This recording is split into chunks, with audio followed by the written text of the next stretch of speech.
안녕하세요. 저는 서울에 사는 60대 할머니입니다. 제가 이런 일로 이곳에 사연을 쓰게 될 날이 오리라고는 단 한 번도 상상조차 하지 못했네요. 물론 인생을 살아오면서 크고 작은 일들이 많기는 했지만 그래도 남들에 비해 엄청나게 말도 안 되는 일을 겪어오지는 않았다고 생각하거든요. 하지만 자식 같지도 않은 제 자식놈 때문에 여기 사연을 쓰게 되었습니다. 페류나라는 말 많이 들어보셨죠? 제 자식이 바로 그 페류나입니다. 물론 아들을 효자라고 생각해 본 적은 없지만 그래도 인간이라고 생각하고 살았는데 그것도 아니었더라고요. 제가 낳고 길렀지만 뭐 저런 인간이 있나 싶은 마음입니다. 저는 아들 하나였습니다. 원래는 딸도 낳고 싶었는데 생기지 않았어요. 그래서 하나 있는 아들을 정말 잘 키우고 싶었습니다. 지금 와서 생각해보면 그 잘 키우고 싶다는 욕심이 되려 아이를 망친 게 아닐까 하는 생각도 드네요. 너무 오냐오냐 하면서 하고 싶은 거 다 해주고 부족함 없이 크게 했으니까요. 그때는 그게 맞는 거라고 생각했었습니다. 지금은 물론 아니지만요. 그럴 수 있었던 이유는 저의 시댁, 그러니까 아들의 할머니 할아버지가 지역에 유지셨기 때문이었습니다. 가진 땅이 많으셨고 그래서 돈과 관련해서는 부족함을 단 한 번도 느껴본 적이 없어요. 참 복받은 인생이라고 저도 생각했었습니다. 저희 집안은 그냥 평범했거든요. 남편과 저는 사이가 참 좋았습니다. 그리고 남편도 저도 어디 가서 자신있게 좋은 사람이라고 이야기할 수 있을 만큼 인생을 잘 살아왔다고 생각하고요. 그래서였을까요? 저와 남편은 저희 자식도 당연히 저희처럼 잘할 거라고 생각했던 것 같아요. 그렇게 오냐오냐 하면서 키우면 안 돼. 그래, 조금 엄하게 키우기도 해야지. 그러면 버릇만 잘못 들어. 이란 이야기를 들은 적도 있지만 저와 남편은 저나 남편이 좋은 사람들이니 아들이 어련히 알아서 잘 배울 거라고 괜찮다고 생각했었습니다. 그게 아니라는 걸 지금은 물론 잘 알고 있지만 말입니다. 아들은 공부도 잘했고 좋은 직장도 갔어요. 남들이 흔히들 이야기하는 엘리트 코스를 그대로 밟았습니다. 물론 저와 남편에게 막 잘한다거나 그런 건 아니긴 했어요. 흔히들 이야기하는 엄마한테 다정하고 아빠와 잘 지내던 아들 뭐 그런 건 아니었습니다. 다정다감한 스타일이 아니었거든요. 그래도 저는 마음속으로는 저나 남편에게 고마워할 거라고 생각했습니다. 속이 깊은 아이일 거라고 말이죠. 그렇지도 않은가 하는 생각을 처음 하게 된 건 외국을 가서 살겠다고 처음 이야기를 했을 때였어요. 앞서 이야기했다시피 저와 남편 사이에는 자식이 아들 하나였어요. 그런데 그 부분에 대한 고민을 딱히 하지 않은 것 같은 얼굴로 외국에 나가서 취직하고 거기서 자리를 잡고 싶다는 이야기를 한 적이 있어요. 그래도 너 가면 나랑 네 엄마만 한국에 있는 건데 한국에서 사는 게 낫지 않아? 그게 뭐가 문제예요? 어차피 어머니 아버지는 저 없어도 잘 사실 텐데. 그 이야기하는 걸 보고 생각보다 아들이 저나 남편을 중요하게 생각하지 않을 수도 있겠구나 하는 생각을 했던 것 같아요. 뭐 아들의 앞길을 막으면서 한국에 붙잡아두고 싶다 이런 건 아니지만 그래도 적어도 많이 고민하고 이야기하는 것 같았다면 남편이나 저나 그렇게 서운해하지는 않았을 겁니다. 그래도 결국 자식 이기는 부모 없다고 나가겠다는 아들 발목을 잡을 수는 없었습니다. 그렇게 아들은 정말 한 줌의 미련도 없어 보이는 얼굴을 하고 한국을 떠났습니다. 주변에서 다들 아들 그렇게 키우면 안 된다고 했을 때도 저는 그 길이 맞다고 생각했었는데 그때 처음으로 내가 잘못 키웠을 수도 있겠구나 하는 생각이 들었습니다. 하지만 아들은 다행인지 불행인지 2년 정도 지나서 다시 한국으로 들어왔어요. 외국 생활이 너무 맞지 않고 힘들다는 이유였습니다. 그렇게 오고 가면서 해먹은 돈도 한두 푼이 아니에요. 저희 집에 돈이 있었기에 망정이지 그렇지 않았으면 꿈도 꾸지 못했을 행동들이었어요. 아들은 해외에 나가 있는 동안 거의 연락을 해오지 않았는데 남편은 아들이 나갈 때도 그렇고 나가서도 보여준 그런 태도 때문에 아들에게 실망을 많이 한 상태였거든요. 그래서 아들을 불러다가 이런 말을 했었습니다. 이제는 더 이상 너한테 지원해주지 않을 거다. 그게 무슨 소리세요? 너도 이제 20대 후반이면 슬슬 정신 차리고 네 밥그릇은 네가 챙겨야 하지 않겠어? 아무 책임감도 없이 그렇게 하고 싶은 거 다 하면서 살 나이는 아니란 말이다. 그러니 뭐든 해. 나는 이제 더 이상 지원 안 해줄 거야. 사실 남편의 그 결정에는 저도 굉장히 놀랐어요. 남편이 속으로 아들을 얼마나 끔찍하게 생각하는지 그 누구보다 제가 잘 알고 있었거든요. 그런 남편이 그런 이야기를 하는 게 놀라울 따름이었습니다. 남편은 표현을 잘 하지 않아서 그렇지 그 누구보다 아들을 사랑한다는 걸 제가 잘 알고 있었거든요. 갑자기 그렇게 말씀하시면 저는 어떡해요? 어떻게 하냐니? 그럼 너는 그 나이 먹도록 앞으로 뭐하고 살 건지 생각도 안 해봤단 말이냐? 그리고 돌아온 아들의 말에는 저도 놀랐습니다. 그리고 정말 자식을 잘못 키웠나 보다 하는 생각을 했던 것 같아요. 어머니 아버지 재산 물려받으면 평생 떵떵거리면서 살 수 있을 텐데 제가 돈을 왜 벌어야 하는 건데요? 하고 싶은 거 하면서 살면 되는 거지 나쁜 짓만 안 하면. 남편은 아들의 그 당당한 말에 어이가 없어서 입만 떡 벌리고 있더군요. 남편은 아마 아들을 더더욱 이해할 수 없었을 겁니다. 남편은 자신의 아버지가 재산을 많이 물려주셨어도 정말 열심히 살았거든요. 그래서 그걸 불리고 안정적으로 운영하고 있었고 말이죠. 나는 미래에 대한 계획도 그리고 생각도 없는 사람한테 아무리 내 자식이라고 해도 재산 물려줄 생각 없다. 그렇게 생각 없이 쓰라고 받은 돈도 그리고 지킨 재산도 아니야. 아니 아버지도 할아버지한테 물려받은 재산이면서 그걸로 유세 부리세요? 유세? 너 지금 유세라고 했냐?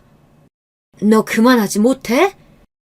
남편 옆에서 남편이 그간 얼마나 힘들게 그 재산을 불려왔는지를 다 봤던 저는 아들이 그런 말을 하는 게 너무 괘씸했습니다. 그건 남편도 마찬가지였겠죠. 게다가 아들은 이미 받을 만큼 충분히, 아니 넘치게 받아왔었으니까요. 네가 그동안 너희 아버지한테 받은 건 생각 안 하니? 부모가 자식 낳았으면 다 하는 거잖아요. 그리고 아버지는 능력이 되셨고요. 능력 된다고 다들 그렇게 해주는 거 아니야. 내 주변에는 아무 말도 없이 건물 같은 것도 턱턱 물려주던데 아버지는 뭐가 그렇게 아까우세요? 뭐라고? 이놈의 자식이! 남편이 급기야 뒷덜미를 잡았습니다. 저도 뒷목이 땡겨왔는데 남편은 오죽했겠어요. 남편이 아들을 향해 다시 한번 말했습니다. 나는 이제 너처럼 미래에 대한 계획도 없고 생각도 없고 또 부모한테 감사함도 못 느끼는 자식한테는 한 푼도 못 쓴다. 그러니까 앞으로 어떻게 살지 생각 똑바로 해. 아들은 그런 남편에게 그런 게 어디 있냐, 갑자기 이러시면 저는 어떡하냐 우는 소리를 해댔지만 남편은 눈 하나 꿈쩍하지 않았습니다. 남편은 아들에게 주는 모든 용돈을 다 끊으라고 했지만 저는 또 차마 그렇게는 할 수 없겠더라고요. 지금 와서 돌이켜 생각해보면 그때 그랬어야 했는데 그러지 못한 게 정말 후회가 됩니다. 아들에게 용돈이 될 만큼의 돈만 다달이 주면서 이렇게 이야기했어요. 아버지가 재산 정말 안 물려주실 것 같으니 너도 아버지 돈 받고 싶으면 이제라도 좋은 직장에 취직해. 처음에 제가 아들이 좋은 직장에 취직했다고 했잖아요. 남편이 그렇게 엄포를 놔서 취직한 거였습니다. 아마 남편이 그때 그러지 않았다면 아직도 부모 돈을 믿고 그 좋은 학벌도 그냥 둔 채 놀고 먹었을지도 몰라요. 지금도 회사에서 대접해주고 하니 그 맛에 다니는 것 같기도 하고 말입니다. 아들은 당시에는 정신을 차린 건지 아니면 나중에 재산을 물려받아야겠다고 생각해서인지 몰라도 취직을 하고 나름 성실하게 생활했습니다. 남편은 그런 아들을 보고 그래도 진짜 구제불능은 아닌 것 같아서 다행이다 라고 저에게 이야기했던 적이 있고 말이죠. 그렇게 또 한동안은 괜찮았어요. 취직하고 얼마 지나지 않아 결혼도 했습니다. 이 결혼도 사실 할 말이 많기는 해요. 며느리 되는 아이가 정말 마음에 안 들었거든요. 저나 남편이 조건을 보거나 학벌을 보거나 그런 사람들이 절대 아니었습니다. 저나 남편이나 배움이 깊지 않았고 만약 가난한 집에서 태어났다고 해도 가난이 죄가 아닌데 그런 이유로 누군가를 반대하거나 그러는 건 말이 안 된다고 생각하는 사람들이에요.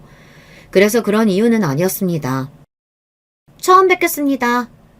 하고 꾸벅 인사를 하는데 목이 엄청나게 파인 옷을 입고 와서 얼마나 깜짝 놀랐는지 몰라요. 짧은 바지에 손톱에는 진한 매니큐어까지 결혼할 남자의 집에 인사하러 오는 모습은 절대 아니었습니다. 부모님은 안 계시고 원래 아르바이트 했었는데 지금은 놀고 있어요. 뭐 다르게 준비하는 건 없고요. 이제 이 사람이랑 결혼할 건데 집에서 살림이나 하면 되는 거 아닌가요? 꼭 일을 해야 돼요? 아니 뭐 꼭 그럴 필요는 없지만 그래도 하고 싶은 게 있다든지. 없어요. 원래 저는 일도 못하고 워낙 다 못하는 사람이라. 어디서 저런 여자를 만난 건지 짐작도 되지 않더군요. 아들이 그래도 어울리는 사람들은 다들 집이 좀 산다고 하는 친구들이었거든요. 본인이 그랬으니까요. 그런데 친구로도 한 번도 보지 못했던 유형의 여자를 데리고 와서는 결혼한다고 하니 그게 제일 궁금했습니다. 그래서 며느리가 돌아가고 나서 물어봤어요. 대체 어디서 만난 거니? 친구들이랑 놀러 갔다가 만났어요. 술 같이 마셨는데 대화가 너무 잘 통하더라고요. 대화가 잘 통해? 저는 잠깐 봤지만 속이 답답해져 오는 느낌이었는데 대화가 잘 통하다뇨. 아들의 수준도 그 수준이라는 말 같아서 심란해져 왔던 것 같습니다. 저는 아들에게 아주 조심스럽게 이야기했어요. 결혼을 서두를 필요가 없지 않아? 연애 일단 좀 해보고. 왜요? 마음에 안 드세요? 어른들 마음에 들기 힘든 사람 아니니. 옷차림이 저렇고 말을 세게 해서 그렇지 나쁜 사람은 아니에요. 그래도 기본적인 것들도 안 지키는 사람을. 그 기본적인 것도 다 꼰대 같은 어른들이 정해준 거라고 생각해요. 저는 그 여자의 저 자유분방함이 좋은 거고요. 저는 저 여자 아니면 안 돼요. 아들은 완강했습니다. 그 여자 아니면 절대 결혼이고 뭐고 안 할 거라고 하더군요. 사실 저는 그런 여자랑 결혼을 할 거면 안 하는 게 낫다고 생각하고 끝까지 반대할 생각이었는데 이번에는 남편이 먼저 저에게 이렇게 이야기했습니다. 그래도 저렇게 좋다는데 한번 같이 살게 해주는 것도 나쁘지 않을 것 같아. 그런 아이랑요? 우리 아이도 뭐 대단히 어딜 내놓을 만한 애도 아니고. 물론 남편 말이 맞기는 했습니다. 아들도 싹바가지라고는 없는 아이였지만 그래도 그런 아이일수록 제대로 된 여자를 만나야 한다고 생각했어요. 하지만 남편의 생각은 달랐습니다. 나도 철없던 시절이 있었는데 당신 만나고 아들 생기고 하면서 정신 차린 거거든. 쟤도 지 가정 이루고 살면 그래도 지금보다야 낫지 않을까? 물론 저는 그 정신 차리는 것도 제대로 된 여자를 만나야 가능한 거라고 생각해서 끝까지 반대할 생각이었지만 결국은 결혼을 시킬 수밖에 없었어요. 왜냐하면 저 임신했어요. 며느리가 임신을 했거든요. 임신한 아이를 어떻게 반대하고 내쫓을 수 있겠어요. 그건 저나 남편이 할 수 있는 짓이 못됐습니다. 그래서 저희는 하는 수 없이 결혼시킬 수밖에 없었어요. 그래도 아이를 낳으면 조금이라도 둘 다 어른이 되지 않을까 하는 희망을 품는 거 말고는 할 수 있는 게 없었습니다. 물론 아이를 가진 기간에도 속 뒤집어지는 행동을 계속했습니다. 술을 먹는다고 하질 않나 담배를 아무렇지 않게 피우는 것 같더라고요.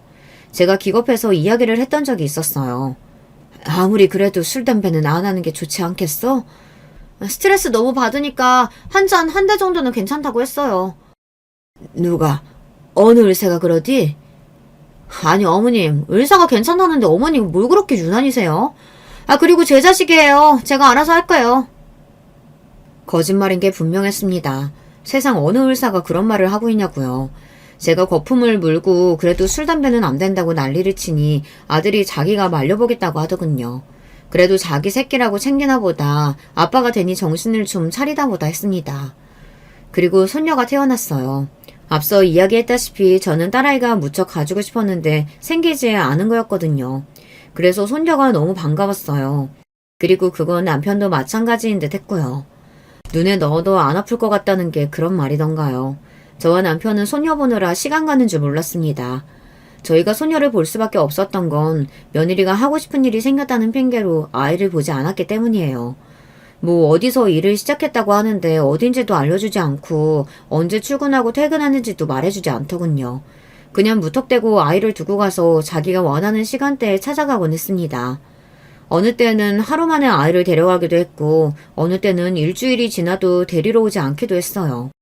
저는 엄마라면 모성애는 반드시 다 존재한다고 생각했던 사람이거든요. 그런데 저희 며느리를 보면서 꼭 그런 것만은 아니구나 생각했던 것 같아요. 그렇게 생각하니 손녀가 불쌍했고 더더욱 마음이 쓰였습니다. 그래서 더 예뻐했고요. 다행히 손녀는 저나 남편을 무척이나 잘 따랐고 남편도 저도 손녀를 굉장히 많이 아꼈습니다. 그래서 함께 있는 시간이 참 좋았어요. 손녀는 저희가 다 키웠다고 봐도 무방해요. 지금도 지 엄마를 보면 울고 할머니한테 가고 싶다고 난리를 치니까요. 어머니, 저 1억만 빌려주세요. 어느 날 며느리가 저에게 와서 그러더군요. 그때가 소녀가 5살쯤 되었던 때의 일일 겁니다. 1억이 작은 돈도 아니고 그걸 어디다 쓸 건지 확인은 해야 하는 거잖아요. 그래서 물었어요. 그 큰 돈을 뭐하게? 그게 큰 돈이에요? 큰 돈이지. 그러니 너도 나한테 빌려달라는 거 아니냐? 아니, 일반적으로는 그렇지만 아버님 돈 많으시잖아요. 네 시아버지가 돈 달라고 하면 주는 네가 돈 맡겨둔 은행도 아니고 아무리 많다고 해도 그 정도 되는 돈을 묻지도 않고 그냥 주는 게 더 말이 안 되지 않아? 그런 제 말에 며느리는 잠시 궁시렁대더니 이렇게 말하더군요.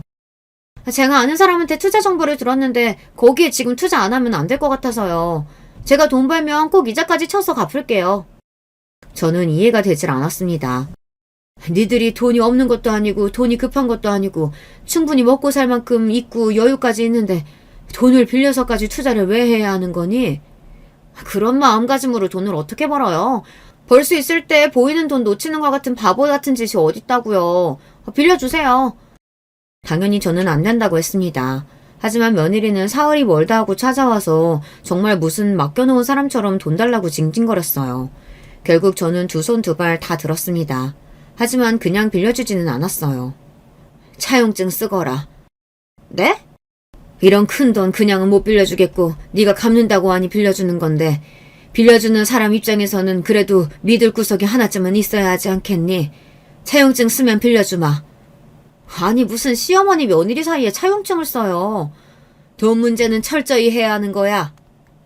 사실 그냥 빌려달라고 하면 그럴 수도 있었습니다. 제가 이해되는 이유라면 그보다 큰 금액도 아무 조건 없이 빌려줬을 거예요. 하지만 며느리는 납득되는 이유도 되지 못했고 그리고 들어보셨으면 아시겠지만 믿음직한 인물도 아니잖아요. 그래서 책임감을 느끼고 부담을 느끼라는 그 목적으로 차용증을 쓰게 한 겁니다. 받을 수 있고 아니고보다 저는 그게 더 중요했거든요. 한참을 궁시렁궁시렁하며 차용증을 쓴 며느리에게 지장까지 찍게 한 뒤 1억을 빌려줬어요. 남편에게는 이야기하지 않았습니다. 괜히 신경 쓰게 하고 싶지도 않았고 그리고 그 정도 돈은 저도 남편 몰래 해줄 수 있는 정도는 되었거든요. 내내 그 돈을 어디에 썼는지 궁금하기는 했어요. 그리고 얼마 지나지 않아 바로 알 수 있었습니다.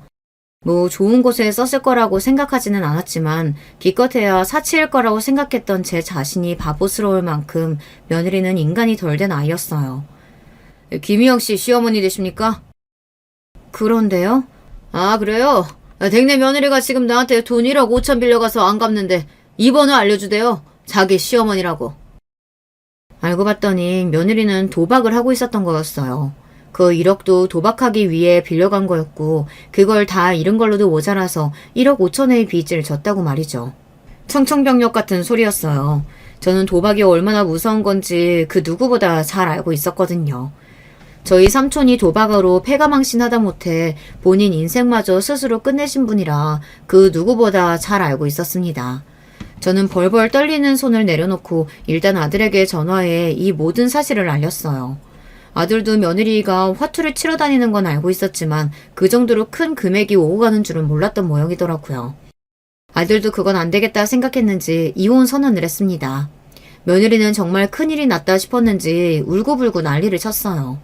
그때 무슨 일이 있어도 이혼을 시켰어야 했는데 그러지 못했던 게 아직도 한이 되네요. 아닙니다. 제 아들놈도 똑같은 놈이니 자기들끼리 그러고 사는 거겠죠. 누굴 탓하겠어요. 아들은 며느리를 용서했어요. 웃긴 건 그러면서 1억 5천이 되는 돈을 저에게 갚아달라고 했지만 말입니다. 다시는 도박하지 않겠다고 며느리가 싹싹 비는데 저는 그 말을 믿을 수가 없기는 했습니다. 그래서 앞으로 다시는 돈을 빌려주지 않겠다. 그리고 돈을 갚아주지 않겠다는 각서에 무슨 도장까지 찍고 공증까지 받았어요. 그러고 나서 한동안은 조용했던 것 같아요. 뒤로는 무슨 짓을 하고 다녔는지 몰라도 일단은 보이는 건 그래 보였습니다.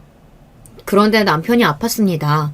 어느 날부터 컨디션이 굉장히 좋지 않은 것처럼 보였고 그리고 어느 순간부터는 안색도 좋지 않았습니다. 제가 병원에 가보라고 10번은 넘게 이야기했지만 남편은 자기 몸은 자기가 제일 잘한다며 별일 아니라고 한사코 말을 듣지 않았어요. 그러다 쓰러졌습니다. 간암 말기입니다. 수술적 치료는 할 수 없는 단계고 항암도 의미가 없는 걸로 보여요. 그래도 받으시겠다면 받으실 수는 있습니다. 얼마나 살 수 있을까요? 이 정도면 보통 짧게는 2개월, 길면 6개월 정도는 보기는 합니다. 항암을 받으면요? 그래도 크게 달라지지는 않을 것 같은 게 제 소견이지만 효과가 있다고 하더라도 1년 정도? 그 정도일 거예요. 그러면 저는 항암 받지 않겠습니다. 무슨 소리를 하는 거냐고 항암은 무조건 받아야 한다고 제가 극구 뜯어 말렸지만 남편은 남은 생을 병원에 누워서 보내고 싶지 않다고 거절했어요. 꿈쩍도 하지 않았습니다. 며칠을 그렇게 울다가 아들에게 이야기했습니다. 아버지 재산은 어떻게 하신대? 아들의 첫 대답이 저거였어요. 그때 저는 누군가가 제 뒤통수를 한 대 엄청나게 세게 때리고 간 것 같은 충격을 받았던 것 같아요. 아버지가 시한부라고 하는데 재산을 어떻게 할 건지부터 묻는 아들이라니. 그런 아들이 내 아들이라는 그 사실을 믿을 수가 없었습니다. 너 그게 할 소리니? 네 아버지가 아프다는데, 죽는다는데. 그거야 제가 속상해도 달라지는 사실이 아니잖아요. 현실적인 문제를 해결해야죠. 아들의 그 말이 가슴에 콕 하고 박혀서 저는 그날 얼마나 울었는지 모릅니다. 그리고 그 이야기는 끝까지 남편에게 해주지 않았어요. 남편에게 얼마나 상처가 될지 제가 그 누구보다 잘 알고 있었으니까요. 재산은 그놈한테 한 푼도 주고 싶지 않아. 남편은 저를 불러다 놓고 그렇게 이야기했습니다. 증여세를 2번 내게 되는 일이 발생하더라도 남편은 지금은 아들에게 재산을 물려주고 갈 수 없겠다고 말이죠. 그런데 이런 말을 하더군요. 하나도 안 주겠다고 하면 그놈의 자식들이 당신한테 무슨 짓을 할지 내가 안 봐도 뻔하거든. 맨날 찾아와서 귀찮게 하고 협박하고 하겠지. 그러면 당신도 병나. 남편은 그걸 굉장히 걱정했어요. 가만히 있을 아들 며느리가 아니라는 건 남편도 너무 잘 알고 있었으니까요. 일단은 조금 주긴 할 거야. 그리고 그게 다라고 할 걸세. 그걸 믿을까요? 믿게 만들어야지. 내가 다 생각이 있어. 남편은 그렇게 이야기하고서는 아들 내외를 불렀습니다. 그러고는 서류를 내밀었어요. 아들은 그래봬도 배울 만큼 배운 똑똑한 아이라 남편이 준비를 나름대로 철저하게 한 것 같았습니다. 하나하나 설명하더군요. 그래서 결과적으로 나한테 있는 재산은 그게 다다. 적은 금액은 아니었어요. 20억이 넘는 돈이었으니까요. 물론 저는 남편의 재산이 어느 정도인지 자세하게 알고 있었기 때문에 그게 다가 아니라는 사실을 알았지만요. 여기서 5억을 너희 엄마한테 줄 거고 나머지는 너한테 줄 생각이다. 5억이나요? 어머님한테 5억이나 되는 돈이 왜 필요한데요? 그 와중에도 그 썩을 것들은 그런 소리를 하더군요. 남편이 인상을 팍 썼습니다. 너희 엄마, 너희 시어머니 이제 환갑이 좀 지났다. 아직 살 날이 더 많아. 그리고 내가 내 아내한테 이 정도는 못 준다는 말이냐? 그래 그러면 너희 어머니한테 10억 주고 너희가 10억 가져가거라. 남편이 거기서 더 줄여버리자 그제야 아들이 웃으며 남편의 손목을 슬쩍 잡더군요. 아니에요 아버지. 아버지 뜻대로 할게요. 그리고 저희가 어머니 잘 모실게요. 그거 너무 걱정하지 마세요. 진짜요. 저희가 잘할게요. 그곳에 그 말을 믿는 사람은 아무도 없었을 거예요. 저도 남편도 믿지 않았고 심지어 본인들도 저희가 믿을 거라고 생각하지 않은 게 뻔했어요. 그렇게 재산 정리를 끝냈습니다. 사실 더 많은 돈이 있었지만 남편은 아들에게 들키지 않게 다 정리를 해뒀고요. 남편이 살아있는데 그 재산을 정리하지 않았습니다. 남편이 그렇게 하자고 했거든요. 그래서 남편이 죽고 나서 재산을 정리하게 되었어요. 아들 내외는 남편의 마지막을 보러 오지도 않았어요.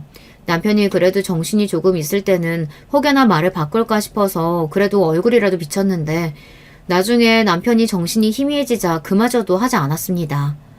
부유금은 제가 정리할게요. 심지어 남편이 장례식장에서 눈물자국 하나 없는 얼굴로 저에게 그렇게 이야기하더군요. 다들 아들과 며느리를 보고 한마디씩 했던 것 같아요. 저 집 며느리는 어떻게 저렇게 싹수가 없어. 며느리만 없게 아들도 봐. 저 슬퍼하지도 않은 얼굴. 지가 저러니까 본인 같은 여자를 만난 거지. 지 아버지 아픈 거 알자마자 재산부터 정리하자고 했다면서? 자식 새끼 키워봐야 소용없다지만 저런 자식은 진짜 자식 새끼도 아니야. 그런 말이 부끄러웠지만 그래도 다 맞는 말이었어요. 제 자식은 그런 새끼가 맞았습니다. 아버지 장례식장에서 지루한 얼굴을 하고 앉아있는 놈과 부의금이 얼만지 계산하고 있는 년을 보고 있자니 저는 남편이 불쌍해서 그리고 저도 불쌍해서 억장이 무너지는 느낌이 들었습니다. 엉엉 서럽게 우는 저를 보고도 눈 하나 깜빡하지 않는 그것들이 너무 죽을 만큼 미웠던 것 같아요. 장례가 끝나고 얼마 지나지 않아서였어요. 아들이 이러더군요. 그 큰 집에 혼자 살기 그렇지 않으세요? 그 속이 뻔히 내다보이는 말에 저는 아무런 대답을 하지 않고 그냥 빤히 아들을 바라봤습니다. 아들은 충분히 예상하고도 남을 만한 말을 하더군요. 조금 작은 집으로 옮기시는 게 어때요? 그래요, 어머님. 이 집은 관리도 힘들고 이제 나이 더 드시면 집 청소하는 것만으로도 정말 벅차실걸요? 조금 작은 집으로 옮기세요. 자기들끼리 저를 위하는 척 북치고 장구치고 다 하는데 그게 너무 역겨워서 그 연년들의 얼굴도 보고 있기가 싫더군요. 정말 사람이 꼴도 보기 싫은 거 아시나요? 제가 비웃듯 바람 빠지는 웃음을 지으며 아들 부부에게 말했습니다. 왜? 차입금 니들 달라고? 제가 그렇게 바로 이야기를 할 줄은 몰랐던 건지 어떤 건지 아들은 움찔하기는 했어요. 하지만 며느리는 아무렇지 않게 되받아쳤습니다. 돈 바닥에 깔고 앉아서 뭉개는 것보다야 낫지 않을까요? 내 재산 내가 깔아뭉개고 앉아있든 말든 뭔 상관이냐?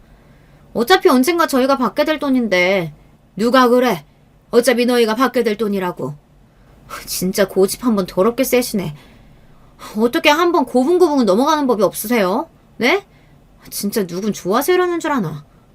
뭐? 저도 하기 싫은 소리 하고 싶지 않아요. 어차피 어머니 나중에 돌아가시면 다 우리 앞으로 될 재산인데 뭐가 그렇게 아까워서 끼고 있냐고요.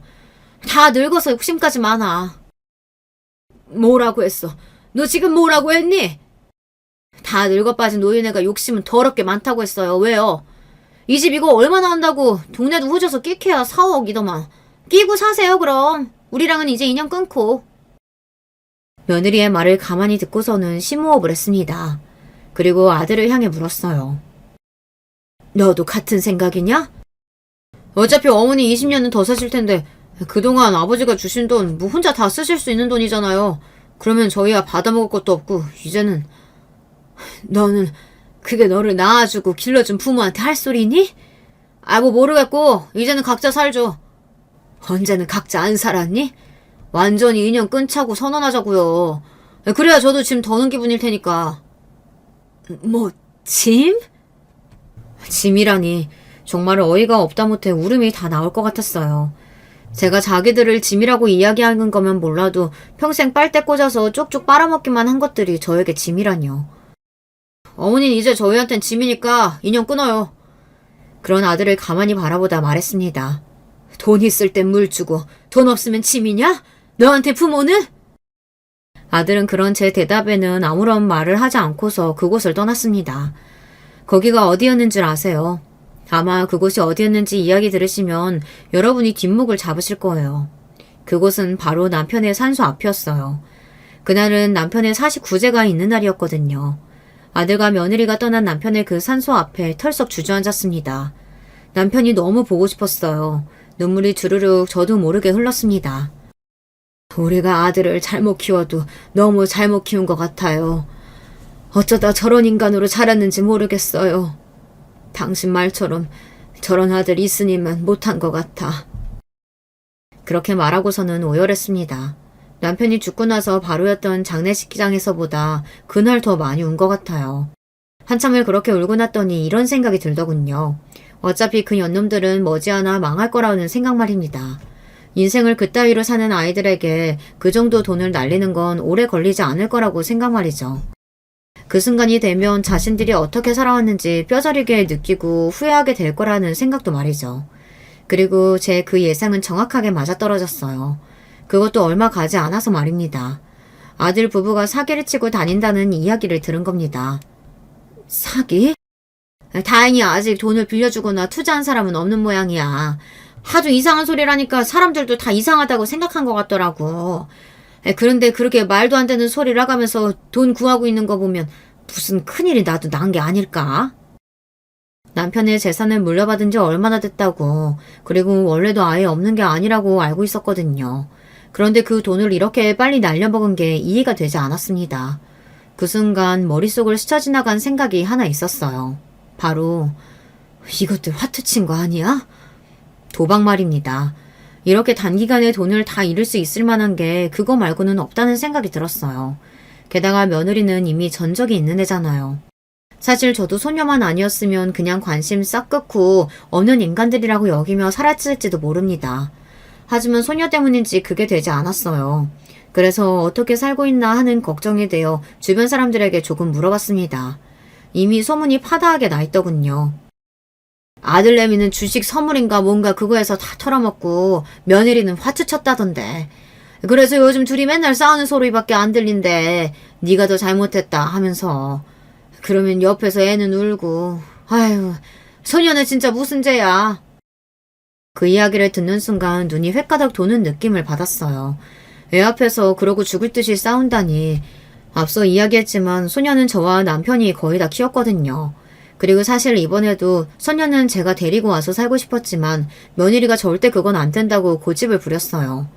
그럴 경우에는 양육권 자체가 부모가 우선이기 때문에 제가 뺏어올 수 없다는 이야기를 듣고서는 어쩔 수 없이 보낸 거고 말이죠.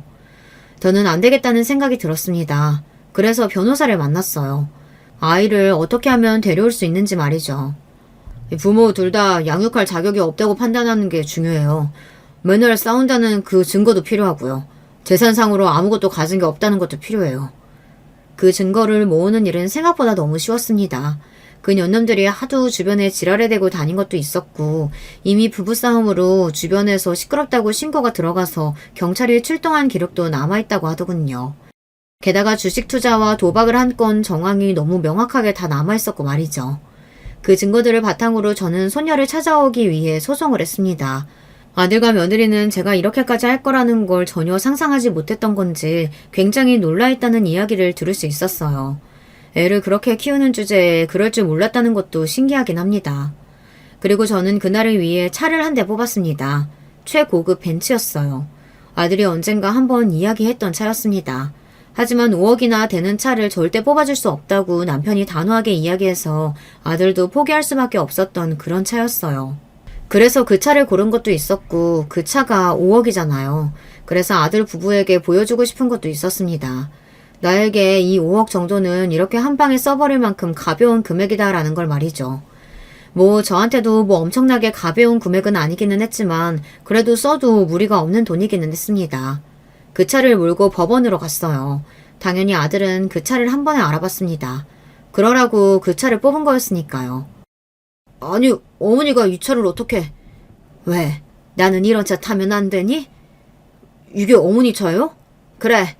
얼마 전에 일시불로 샀다. 네? 이게 얼마짜린데 일시불로 사요? 아들이 그런 반응에 그 차가 얼마짜리인 줄 모르는 며느리가 어리둥절한 얼굴로 남편에게 도대체 저게 얼마길래 그러냐고 물었어요. 아들이 여전히 엄청나게 충격받은 멍한 얼굴로 작게 읊조리듯 5억이라고 이야기했어요. 5억? 5억이요? 그래, 5억. 어머니한테 그 돈은 전 재산 아니에요? 어머니 미치셨어요? 어떻게 전 재산을 차 뽑는데 다 쓰실 수가 있으세요? 저보고 미쳤냐고 이야기하는데 진짜 웃음이 그냥 나오더라고요. 지금 도박으로 돈을 그렇게 날린 애가 저한테 미쳤냐니. 화투 쳐서 날리는 것보다야 훨씬 정상이지 않니? 제 말에 며느리는 입을 꾹 다물었습니다. 거기서 할 말이 있으면 안 되는 거긴 하잖아요. 돈이 더 있으신 거죠? 그게 다가 아니었죠? 아들이 뭔가 눈치챈 듯 그렇게 이야기하더군요. 하지만 그게 무슨 소용이겠어요. 자기들한테 줄 것도 아닌데 말입니다. 어머니, 돈 더 있으세요? 얼마나요? 얼마나 있는데요? 내가 돈이 더 있든 말든 그게 뭐가 중요하니? 나는 내 눈에 흙이 들어가도 남한테 기부를 하면 했지 너희들 같은 페루나들한텐 돈 한 푼도 줄 생각 없다. 아두가 며느리는 그때 아차하는 얼굴을 했던 것 같아요. 아무래도 저한테 돈이 있다면 그렇게 연을 끊자고 하지는 않았을 테니 말입니다. 어머니, 그때는 제가 어떻게 됐었나 봐요. 아니, 사실 저는 어머니 모시고 살자고 어머니가 얼마나 외로우시겠냐고 그랬는데 이 여자가... 급기야 그렇게 죽고 물살던 지 마누라 탓을 하더군요. 본인도 돈을 다 잃고 마누라까지 도박으로 돈 날리고 뭐 제 아들이지만 인성이 좋거나 의리가 좋은 놈은 아니고 그쯤 되면 자기 마누라라고 끝까지 함께하고 그런 것도 없어질 시기이긴 했습니다. 뭐? 이 여자? 당신이 모시고 살자고 했다고? 네가 싫어하니까 내가 억지로 어머니랑 연 끄는 거 아니야. 지랄하고 자빠졌네. 네가 먼저 얘기 꺼냈잖아. 언제? 내가 그래도 명색이 아들인데 어지간히 먼저 얘기를 꺼냈겠다. 네가 어머니 안 보고 살면 속이 후련할 것 같다며. 지금은 은근히 지민 느낌이라며. 내가 언제? 그때였습니다. 맞아. 아빠가 그랬어. 가만히 있던 손녀가 입을 열었어요. 모두 그 아이의 입에서 나온 말에 놀랐었던 기억이 납니다. 아직 어린아이라 이 사태를 완벽하게 이해하지 못한다고 생각했거든요. 하지만 아이들은 생각보다 더 많은 걸 알고 있더라고요. 아빠가 할머니랑 살기 싫다고, 할머니랑 연락도 안 하고 살고 싶다고 그랬잖아. 내가 나는 할머니 좋다고, 할머니랑 살고 싶다고 했더니 아빠가 안 된다고 했어. 아니, 아빠가 언제 또 그랬다고. 이거 보세요, 어머니. 제 말이 맞죠? 이 사람이 먼저 꺼낸 얘기라니까요. 가만히 자기 엄마를 보던 손녀가 다시 입을 열었어요. 엄마도 그랬잖아. 엄마도 돈 없는 할머니 필요 없다고 그랬잖아. 그래서 나보고 할머니 얘기하지 말라고 그랬잖아. 엄마랑 아빠 둘 다 나빠. 나는 엄마랑 아빠 둘 다 같이 살기 싫어. 나는 할머니랑 살고 싶어. 손녀의 그 말을 가만히 듣고 있는데 눈물이 날 것 같더군요. 그 어린아이가 그런 말을 들으며 무슨 생각을 했을지, 그리고 무슨 마음으로 엄마와 아빠가 아닌 저와 산다고 하는 건지, 그 마음이 짐작조차 가지 않아서 말이죠. 세상 어느 자식이 엄마와 아빠와 살기 싫어하겠냐고요. 그 년념들이 오죽했으면 애가 그런 말을 하냐는 말입니까. 소녀가 저와 함께 살고 싶다는 의견을 너무나도 강력하게 얘기해서 그런지 중양육자가 제가 될 수 있었어요. 아들과 며느리는 자기 자식의 양육권을 저에게 빼앗겼다는 그 사실보다 제가 돈을 얼마나 가졌는지, 그리고 그걸 본인들이 받을 수 있는지를 더 혈안이 되어 물어보고 또 알아보고 다녔습니다. 니들한테 줄 돈은 단 한 푼도 없다. 법적으로 그거 자식한테 줘야 하는 거 모르세요? 아버지 돈이잖아요. 네 아버지가 너 모르게 나한테 재산 준 이유 뭐겠니? 네가 그럴 거 알고 그런 거잖니? 그래서 그 양반이 다 쑤써놓고 갔다는 걸 아직도 모르겠냐? 사실 아들도 알고 있었을 겁니다. 아버지가 왜 자신에게 이야기하지도 않고, 그리고 자신을 속여가며 어머니에게 재산을 다 주고 갔는지 말입니다. 하지만 그런 건 상관없었을 거예요. 아들에게는 돈 말고는 중요한 게 없었으니 말입니다. 그러면 어머니는 그 돈 다 싸갖고 간에 들어가실 거예요? 어차피 저희 주실 거잖아요. 그 전에 달라고요. 어차피 너희 주다니. 나는 공중에 뿌리면 뿌렸지 너한테 이 돈 주는 일 없다. 어머니! 저는 정말로 아들과 며느리에게 단 한 푼도 줄 생각이 없었습니다. 이 돈을 잘 가지고 있다가 손녀가 성인이 되면 손녀에게 줄 생각이었어요. 지들 부모가 절대 손을 대지 못하게 그때까지 방법을 잘 고민해보다가 말입니다. 너는 부모라고 네가 가지고 이런 거 다 퍼주고 그러면 안 된다. 알겠지? 내가 뭐를 가졌는데요? 그런 게 있어. 그러기 위해서 저는 틈틈이 손녀를 교육하고 있어요. 줏대가 있고 마음이 강한 아이로 말입니다. 뭐 어느 정도는 그런 것 같지만요. 아들이나 며느리는 그것도 어느 정도는 생각하고 있긴 할 겁니다. 바보들이 아니니까요. 제가 손녀를 아끼는 것을 그 누구보다 잘 알고 있기도 하고 말이죠. 아마 그래서 엄청나게 과격한 행동은 하지 않은 걸 수도 있어요. 언젠가 제가 손녀에게 물려주면 그게 자신들의 것이 될 거라고 생각하고 있을 겁니다. 제가 손녀에게 지금부터 나중을 대비한 교육을 해야 한다고 생각한 것도 다 그런 이유고 말이죠. 생각해보면 정말 슬픈 일 같아요. 세상 어느 부모가 자식을 믿지 못해서 재산을 단 한 푼도 줄 수 없다고 선언하고, 그리고 내가 죽고 나서도 혹여 그 재산이 티끌만큼이라도 자식에게 갈까봐 손녀를 교육해야 하고, 이런 상황이 말입니다. 떠나간 남편이 여기까지 생각을 했을지 아닐진 저도 잘 모르겠네요. 나중에 한번 물어보고 싶다는 생각이 듭니다. 지인에게 이런 전화를 받은 적이 있어요. 아들이랑 완전히 연 끊었어? 아들이 지 엄마 재산 얼만지 알아보고 다닌다는 소문이 파다해. 아들이 제가 가진 재산을 가늠하기 위해서 여기저기 알아보고 들쑤시고 다닌다는 말입니다. 정말 부끄러워서 얼굴을 들고 다닐 수 없겠다는 말이 이럴 때 쓰는 말이 아닌가 싶더라고요. 한때는 자랑스럽다고 생각한 적도 있던 아들이었습니다. 한때는 또 부모에 대한 마음이 진심이라고 생각하고 의심조차 하지 않았던 아들이었고요. 세상에 어느 부모가 자식을 처음부터 미워하고 의심하고 그럴 수 있겠어요. 그렇게 되기까지는 정말 수많은 의심과 그리고 고통, 시련이 있는 거거든요. 내 자식은 아닐 거야 라고 끊임없이 생각하고, 그리고 그 믿음이 끊임없이 깨지면서 결국에는 포기라는 걸 하게 되는 거고 말이죠. 우리 시어머니가 엄청 부자거든? 나중에 다 갚아줄 거야. 이렇게 말하고 다니면서 주변에 돈을 꾸는 며느리와 어머니 명의로 된 땅을 담보로 삼아서 내가 대출받은 방법은 없을까요? 부모 몰래 부모의 재산을 담보로 삼아 대출받으려고 하는 아들. 하나밖에 없는 아들과 며느리가 이 모양 이 꼴인 거 보면 하늘은 정말 다 주시지는 않는구나 하는 생각을 했던 적도 있던 것 같아요. 손녀만 아니었다면 저는 어디 머리라도 깎고 절이라도 들어갔을지도 모를 일입니다. 제가 얼마나 아들을 믿지 못하게 된 건지 생각하게 하는 일이 한 번 있기는 했습니다. 어머니, 제가 어머니께 받은 돈 어떻게 쓸지 계획서 한번 써와봤어요. 어느 날은 그런 이야기를 하며 저에게 돈을 얼마를 주면 그걸로 본인이 투자를 해서 어떻게 사업을 해서 한 달에 이자를 얼마를 주겠다, 어쩌겠다 이런 이야기를 길게 하더라고요. 근데 그 이야기가 사기꾼이 하는 말처럼 들리는 겁니다. 세상 어느 부모가 자식의 말을 사기꾼 하는 말이다 하는 생각을 하고 듣냐고요.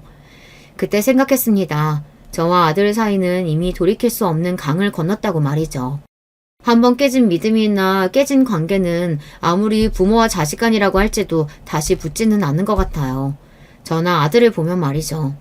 그래서 그게 깨지기 전에 서로에게 잘하라고 그 말을 꼭 하고 싶어서 이렇게 사연을 쓰게 된 거기도 합니다. 부디 제 사연을 들으시는 분들에게는 저와 같은 비극이 일어나지 않기를 바라면서 말이죠. 저와 손녀는 잘 살고 있습니다.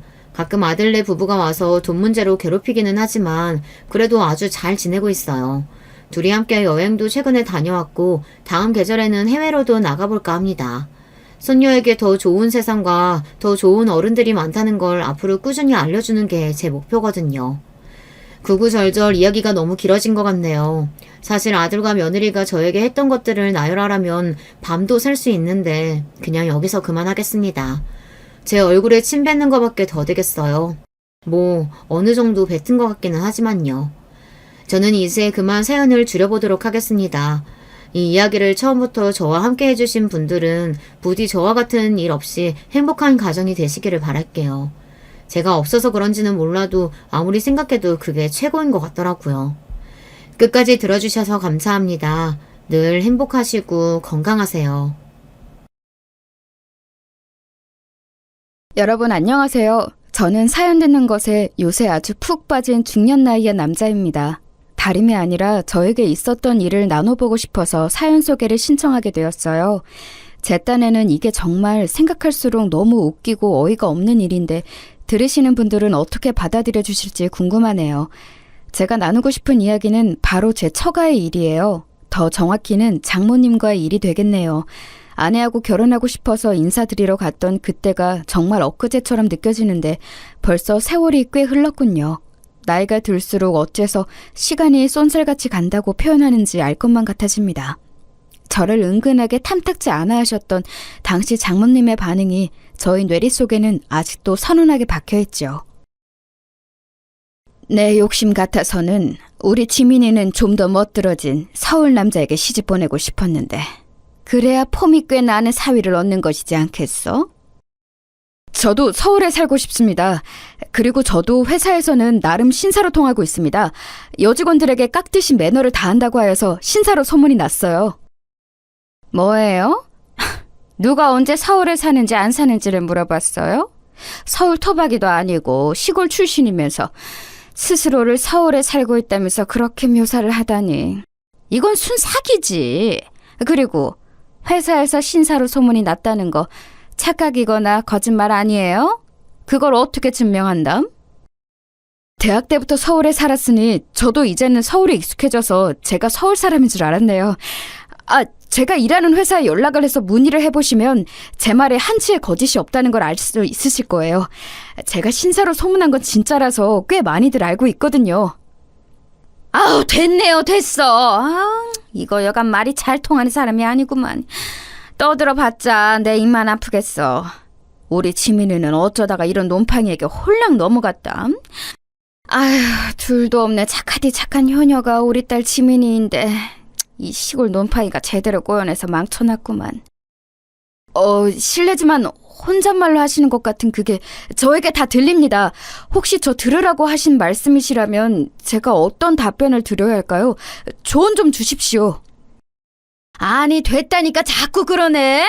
더 이상 할 말 없어요. 조언은 뭔 놈의 조언이야? 그러면 바로 이렇게 허락해 주시는 겁니까? 감사합니다. 앞으로 장모님께 제가 충성을 다하겠습니다.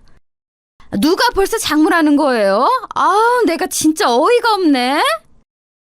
말씀을 그렇게 하셨지만 하여튼 간에 그게 허락이었어요. 왜냐하면 그날 이후로 어쨌든 장모님께서 저를 사위로 여겨주셨으니 말입니다. 그런 특이한 허락을 받은 사람은 저 말고는 없을 것 같아요. 당시에 장인어른은 따로 배웠었어요. 먼저 장모님을 뵌 후에 말이죠. 굳이 왜 따로 인사를 드렸냐고요? 그럴 수밖에 없었습니다. 왜냐하면 두 분은 별거 중이셨거든요. 그래, 자네가 우리 지민이하고 결혼을 하겠다고? 사내답지 못하게 시리 조금 가벼운 측면이 있는 것 같지만 우리 지민이가 이런 남자가 좋다는데 내가 반대를 할 수 없지. 우리 지민이 잘 부탁할 테니 행복하게 잘 살아봐. 웬만하면 우리 마누라는 상대를 들지 말고 그게 내가 남자 대 남자로서 자네에게 해줄 수 있는 최고의 충고이자 조언이야. 예?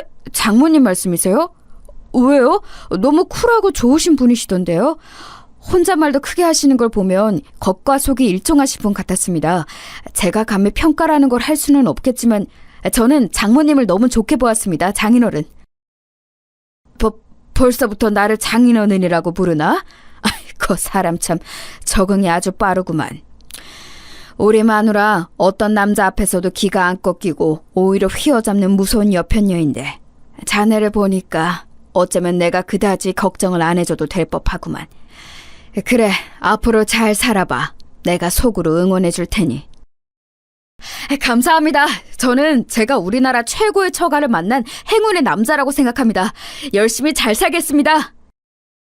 제가 연신 꾸벅 인사를 올렸고 장인어른께서는 굉장히 머쓱해 하셨던 것 같아요. 저는 장인어른처럼 외관에서 절도가 풍기는 분이 아주 좋았는데 애석하게도 제가 아내와 결혼하고 나서 채 몇 개월이 지나지 않아 장인어른께서는 멀리 시골 마을로 내려가셨어요. 거기가 고향이라고 하시더라고요. 장모님께서는 그걸 두시고 혀를 끌끌 차셨죠. 아우, 나는 시골이라면 질색이야. 못해도 수도권에는 살아야지. 서울 생활 저버리고 아직 한창 나이에 시골에 짱 박혀서 대체 뭘 하며 산담? 하여간 꽉 막힌 양반 같으니라고. 저는 그때 괜히 뜨끔했던 것 같아요. 저는 장인어른께서 내려가신 시골보다도 훨씬 더 깡촌 시골 출신이었습니다. 경기도가 단순히 서울 옆이라는 이유로 수도권이라는 게 저는 가끔 이상하다고 생각을 합니다. 지금도 그 수도권에는 대단한 오지마을 시골들이 많으니까요. 저는 경기 북부의 어느 지역에서 태어나고 자랐는데요. 그나마 저는 차를 타고 5분만 가면 빌라들이 몇 개 보이고 큰 시장이 있고 뭐 그런 동네에서 살았습니다만 집안 어른들께서는 정말 시골 논밭만 보이는 집에서들 사셨어요. 저 어렸을 때 친할머니께서 말씀해 주신 건데요. 하도 시골이라서 오죽하면 전쟁 때도 피해가 없었다고 해요. 전쟁 났다고 해서 아주 난리도 아니었지. 몸만 간신히 빠져나가기 급급했는데 짐을 어찌 챙기고 귀중품이란 걸 어찌 구분했겠어. 모두가 몸만 힘들게 빠져나가서 멀리 피난을 갔었던 거야. 전쟁이 끝나고 나서야 다시 집으로 돌아올 수가 있었어. 할머니, 그러면 그때는 이미 집들이 불에 타거나 망가져서 형체가 없었나요? 전쟁통에 그렇게 된 집들이 많았다고 수업 시간에 선생님께 들었어요. 아니, 피난 갔다가 지친 몸 이끌고 돌아왔더니 집이 그대로 있더만. 혹시나 싶어서 여기저기 살펴봤는데 신통방통하게도 누구 하나 왔다 간 흔적이 없었단다. 집에 돌아오고 며칠이 지나고 나서야 동네 사람들하고 다시 모였는데 그때 들을 수 있었지. 여기가 하도 시골이라서 적군도 차마 여기까지 찾아 들어올 생각은 못했었다네. 그 바람에 집하고 재산을 다 지켰지. 얼쑤? 친할머니께서는 어깨를 덩실덩실 하셨지만 전혀 차마 따라 웃을 수가 없었습니다. 어린 나이에도 알고 있었어요. 경기 북부가 얼마나 북한하고 가까운지를 말이에요. 과장 없이 그냥 조금만 위로 가며 북한 땅입니다. 전쟁이 터졌을 때 미친 듯이 긴박할 수밖에 없었던 지리적 위치였어요. 그럼에도 엄청나게 시골이라서 아무도 안 쳐들어왔던 거예요. 기가 막혔습니다. 그제야 뭔가 체감이 되었지요. 내가 살고 있는 동네가 전국에서 보자면 손꼽히는 시골인 거구나. 나는 서울 말고는 다 우리처럼 사는 줄 알았는데 그게 아니겠구나. 큰일 났다. 공부 열심히 해서 서울이든 어디든 멋진 도시로 나가 살아야겠다. 꼭 그렇게 살지 않으면 나는 여기 시골에서 재미없게 나이만 들어버릴 게 뻔해. 희한하게도 저는 그날 이후로 갑자기 학구열에 불타는 학생이 되었습니다. 어른들은 아무도 그 원인을 모르셨지만 제 목표는 시골 탈출에 있었죠. 태어나고 자란 동네가 그랬던 만큼 저는 꽤 순박했고 순진했으며 어리버리한 편이었네요. 농사 지식 같은 건 몰랐어요. 제가 공부에 열중하기 시작하자 부모님을 비롯해서 모든 어른들께서 저는 그냥 농사 배울 생각하지 말고 무조건 공부나 하라고 했거든요. 풀 뜯을 시간 있으면 책상 앞에 1분이라도 더 앉아있으라고 하셨어요. 그러다 보니 저는 꼭 저 같은 놈들만 찾아서 친구를 사귀었고 점점 농사와는 거리가 멀어졌습니다. 저희 부모님은 시골에서 농사 지으시고 주말에는 작게 가판대 장사도 하시고 그렇게 살아오셨는데요. 전형적인 순박한 시골 분들이셨어요. 머리 복잡한 거 딱 질색하셨죠. 단순하고 명쾌한 걸 좋아하시는 분들이었답니다. 제가 위로 형이 하나 있는데 일찍 장가를 들었어요. 그리고 시골 생활에 일가견이 있는 형수님을 저희 부모님께서 선사해 주었습니다. 며느리 잘 들였다고 저희 부모님께서는 무척 좋아하셨어요. 그래서였던 것 같아요. 저의 결혼에 아주 흔쾌히 찬성해 주신 것이죠. 엄마는 일 잘하고 손봐도 잘 맞는 며느리 하나 있는 것만으로도 너무 만족스러워. 우리 작은 아들이 서울 가서 멋진 아가씨하고 연애하더니 결혼까지 해서 거기서 쭉 산다는 거 엄마는 좋아. 찬성이야. 그래, 이 녀석아. 모른 남자는 큰 뜻을 품어야 하고 큰 뜻은 큰 물에서 펼쳐지는 법이다. 서울에서 가정을 꾸리고 살면 분명 더 큰 미래가 너에게 펼쳐지겠지. 우리는 알아서 잘 살 테니 너는 대릴 사이 마냥 네 처가에 앞으로 잘하면서 살아라. 너는 이제 대대손손 서울 사람으로 살면 되는 거야. 두 분 다 무척 반겨주셔서 감사해요. 그런데 아빠, 대대손손이라는 건 무슨 말씀이세요? 제 자식의 자식의 자식까지 서울에 쭉 눌러 살라는 말씀이신 거죠? 노력은 해볼게요.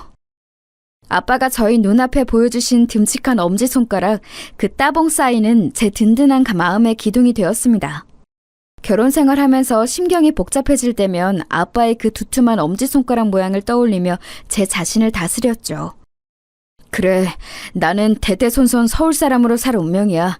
자식의 자식의 자식까지 다 서울에서 잘 사는 걸 보고 죽을 거야.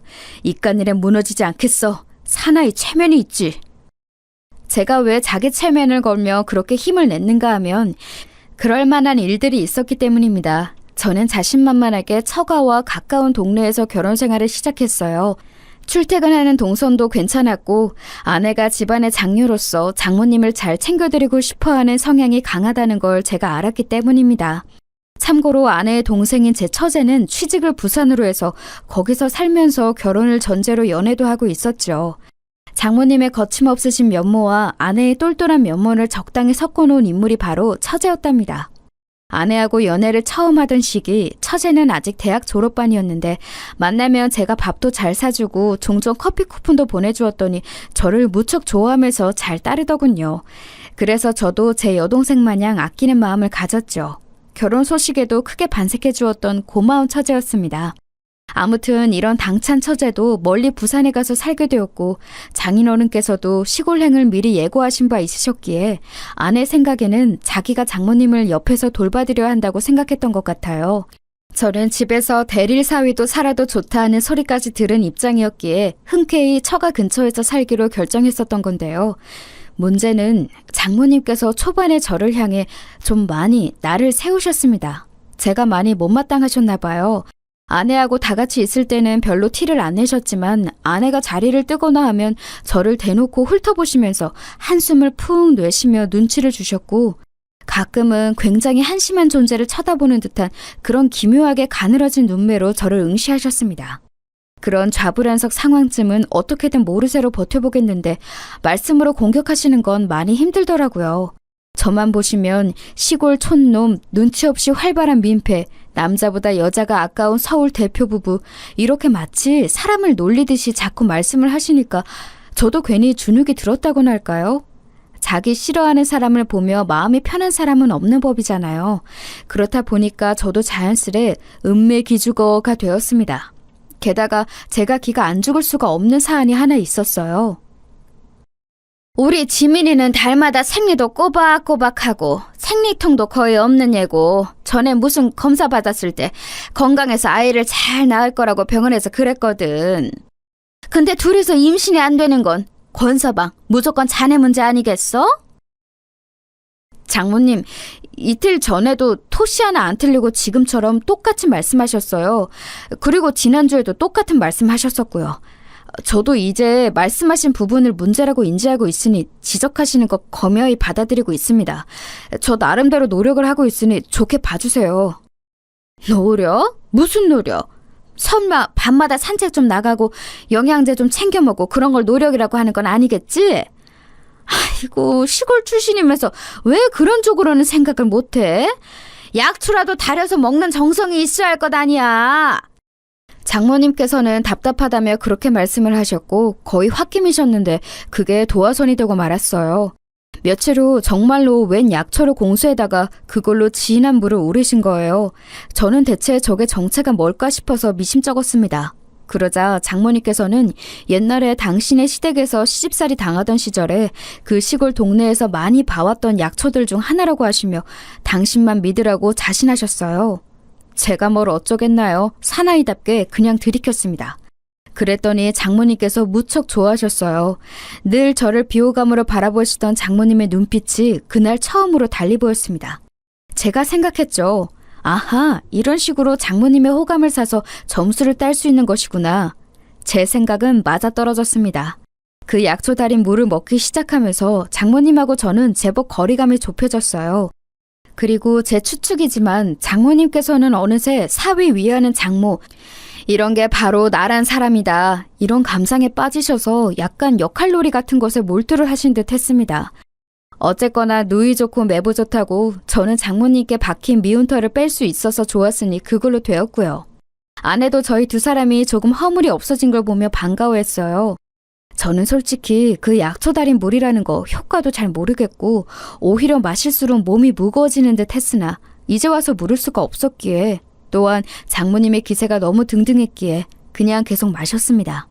그러던 어느 날 부산에 사는 처제가 오래간만에 서울로 올라왔어요.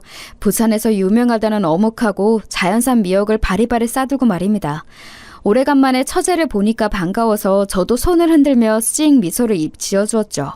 그러자 처가에 발을 들이면서부터 정신없이 입으로는 떠들고 손으로는 싸운 것들을 장모님께 전달해드리고 있던 처제가 저를 쳐다보았고 다음 순간 엄청난 반응을 보였습니다. 어머나 미친 세상에! 형부? 저는 형부가 좀비인 줄 알았어요. 웬일이야? 웃는 모습이 왜 그러신 거예요?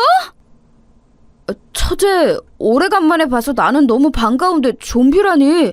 인사말 치고는 너무 섭섭하게 들린다. 내 미소가 좀비를 연상시킬 만큼 대단했던 거야? 아니, 그 미소를 너무 이상하게 지으셨잖아요. 마치 마지막 입술을 바라보는 시한부 환자처럼. 안색도 너무 어두우셔서 순간적으로 진짜 좀비인 줄 알고 놀랐어요. 죄송해요. 형부, 그간 잘 지내셨죠? 제가 처제와 간단한 근황을 주고받고 있을 때 아내는 장모님께 좀비가 뭔지 설명해드리고 있었어요. 지금이야 영화 부산행에 나온 시체가 되살아난 괴물이 좀비라고 하면 다들 금세 알지만 그 당시만 해도 어르신들은 잘 모르는 개념이었거든요. 설명을 듣고 나신 장모님께서는 다짜고짜 처제의 등을 한 대 후려치셨습니다. 아휴, 너는 언제 철이 들래? 어디서 그런 철딱선이 없는 같은 소리를 다 하고 있어? 엄마는? 그렇다고 왜 사람 등을 막 때리고 그래? 형부의 안색이 너무 안 좋아 보이니까 내가 놀라서 그런 거지. 언니가 설명 좀 해봐. 형부 안색이 왜 저래? 뭔가 피부색도 달라진 것 같지 않아? 이거 지금 나만 느끼는 거야? 연락 주고받을 때는 형부 건강 안 좋다는 얘기는 단 한마디도 없었잖아. 처제의 주장에 아내는 어이가 없다는 듯 코웃음을 치며 고개를 저었어요.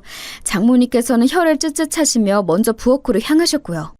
남겨진 저희 셋이서 거실에 둘러앉아 가볍게 대화를 나눴는데요. 다른 주제로 대화를 해도 자꾸만 처제는 제 안색 이야기로 돌아왔습니다.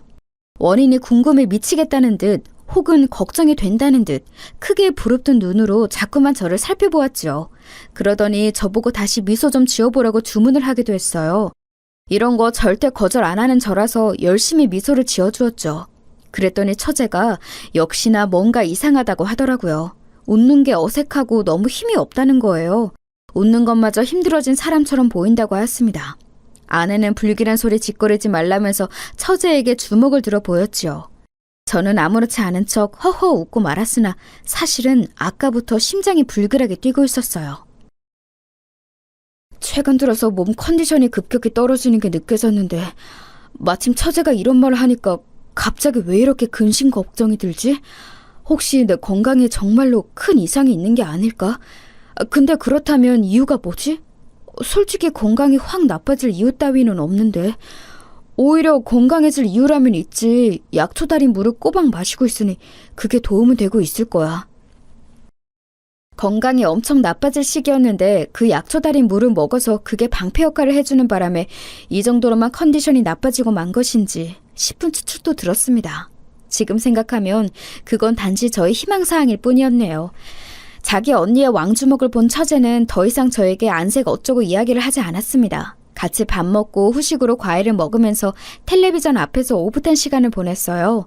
분위기가 제법 화기애애했죠. 그러다가 틀어오는 예능에서 녹용을 소재로 삼아서 말장난을 하더라고요. 그걸 보신 장모님께서 뭔가 떠올렸던 표정으로 이기양양하게 일어나시고는 금세 그 약초 달인 물을 가지고 돌아오셨습니다. 권서봐! 아직 과일 몇 조각 남았을 때 이것부터 얼른 들이켜. 쓴 입맛은 과일로 가시면 좋지. 그럼 그럴까요? 얼른 마시겠습니다. 감사합니다, 장모님. 제가 약초 달인 물이 가득 찰랑찰랑하게 담긴 컵을 받아들었을 때였어요. 예능에 몰두하는 줄 알았던 처제가 의심에 찬 눈초리로 저를 보고 있었습니다. 저는 그때 속으로 재빨리 빌었어요. 처제가 제발 이게 뭔지 물어보지 않기를 말입니다. 이런 걸 먹게 된 이유를 처제에게 밝힌다는 건 왠지 부끄러웠거든요. 아주 미약하게 남아있던 사나이의 자존심이라는 게 눈물을 흘리지도 모를 일이었습니다. 저는 처제가 뭐라고 화두를 던지기 전에 얼른 이걸 마셔서 치워버려야겠다는 판단을 했어요. 그래서 컵을 입에 갖다 대자마자 처제가 질문을 날렸습니다. 엄마, 지금 저게 뭐야? 형부한테 엄마가 뭘 건네준 거야? 언뜻 봐도 그냥 음료수는 아닌 것 같은데? 너 마침 잘 물어봤다. 사위 사랑은 장모라는데 어디 나처럼 사위한테 사랑으로 잘하는 장모 있으면 전국 팔도에서 한번 나와보라고 그래. 저게 대체 뭐길래 그렇게 턱에 힘 딱 주고 말을 하는 거야? 뭐 엄청난 보약이라도 돼? 근데 혹시 엄마 저런 것 때문에 형부 안색이 이상해진 거 아니야? 얘는 왜 자꾸 안색 이야기를 꺼내고 난리야? 하나도 안 이상하구만. 조금 달라 보인다고 해도 그게 다 명언 현상이라서 그런 거야. 처음에는 몸이 받아들이느라 약간의 부작용 같은 반응을 보였다가 점차 잦아들고 정상적으로 작용을 하는 게 바로 명언 현상이라는 거지. 내가 이런 것도 다 알아보고 나서 네 형부한테 그 영험하다는 약초 달인 물을 주는 거니까 너는 괜한 소리나 얹지 말어. 이래야 너도 예쁜 조카를 볼 것 아니야. 이런 노력을 안 했다간 영영 애가 안 생길 수도 있어. 원하면 움직여야지. 저는 장모님의 우렁찬 음성에 저도 모르게 동의를 하듯 고개를 끄덕이면서 약초 달인 물을 마시다가 그만 입가에 질질 흘리고 말았습니다. 당황해서 얼른 소매로 입가를 훔쳤는데 그러면서 처제와 눈이 딱 마주쳤어요. 저는 머쓱해서 마저 약초 달인 물을 먹고자 컵을 입가로 가져가는데 벼랑간 번개같이 처제가 저에게 몸을 날리는 거예요. 그러더니 저에게서 컵을 빼앗아 들었습니다. 장모님과 아내가 놀라서 동시에 처제를 쳐다봤는데 처제가 표정이 일그러져서는 이렇게 외치는 거예요. 형부! 당장 입에 든 거 있으면 뱉어내세요! 그리고 방금 마신 것도 얼른 토해내세요! 아니, 대체 여태까지 뭘 드신 거예요? 저는 엄마가 말하는 약초가 뭔지 알아요. 예전에 시골집에 갔을 때 그걸 봤었으니까요. 그건 이렇게 복용하는 약초가 아니에요. 절대 아니라고요. 지금 큰일 나실 짓 하신 거예요. 이 일을 어쩌면 좋아? 너 그게 무슨 소리야? 이렇게 복용하는 약초가 아니었다고? 잘못 먹은 거라는 얘기야? 잠깐만. 네가 하도 인터넷도 많이 하니까 엄마보다 정보를 더 정확히 알고 있을 것 같은데. 여보? 일단은 얼른 얘 말대로 얼른 뱉어봐. 아니, 이렇게 아니라 화장실에 가서 얼른 토하든지 해! 제가 허둥지둥하고 있는데 옆에서 아내가 저를 체근했어요. 저는 당황한 상태에서도 본능적으로 속에 든 걸 토해내야겠다는 직감이 들어서 억지로 변기 앞에 가서 노력을 했습니다.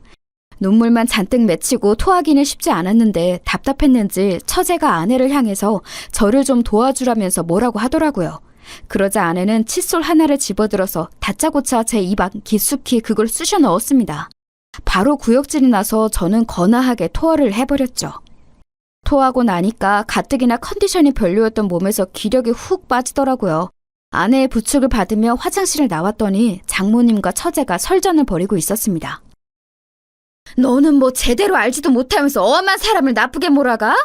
좋은 약초니까 당연히 좋게 몸에서 작용을 하는 거지. 기력이 돌아야 힘이 솟아서 애도 만들고 그러는 거야. 엄마, 왜 이렇게 답답한 소리를 해? 약초, 한약재 뭐 이런 거 맹신하는 사람을 한무당이라 그러던데 엄마가 한무당이었어? 임신 문제가 있었으면 병원의 도움을 받아야지. 정확한 진단을 받는 게 맞지. 약초 달여서 마음대로 복용하는 게 말이 돼? 너는 비타민 먹는 걸 병원 가서 물어보고 먹니? 다들 자기 몸 상태 보고서 약국 가서 사 먹지? 보약도 똑같아. 몸의 문제에 맞춰서 잘 먹기만 하면 되는 거야. 아니란 소리만 자꾸 하시네.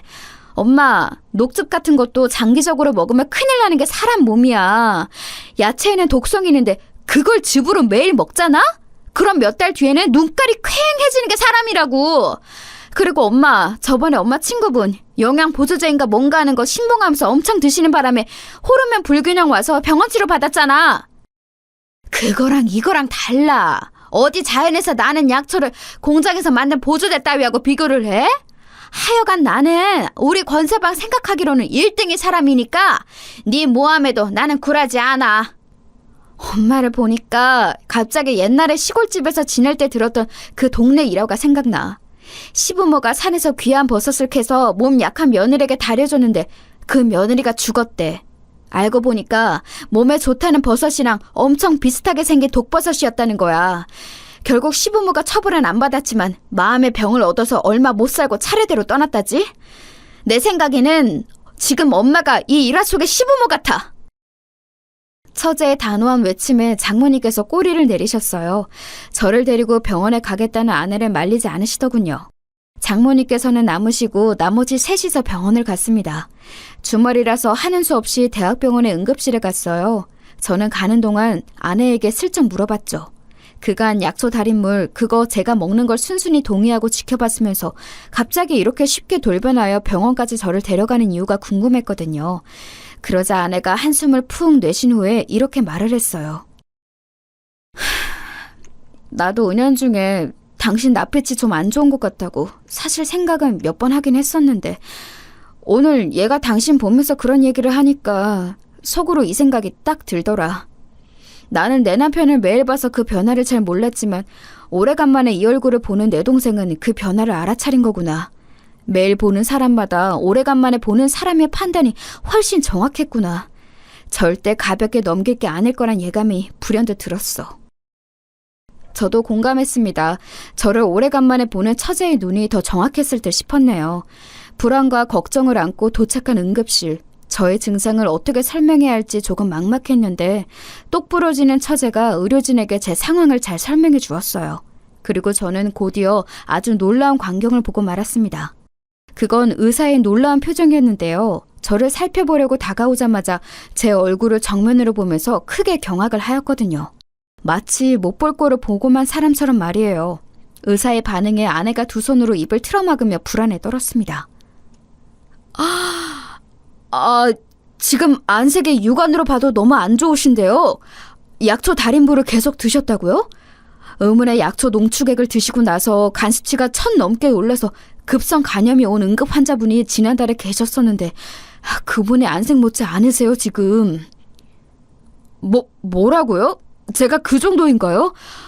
몸이 너무 안 좋기는 해도 어찌어찌 일상생활을 했는데 저 혹시 죽는 건 아니겠죠?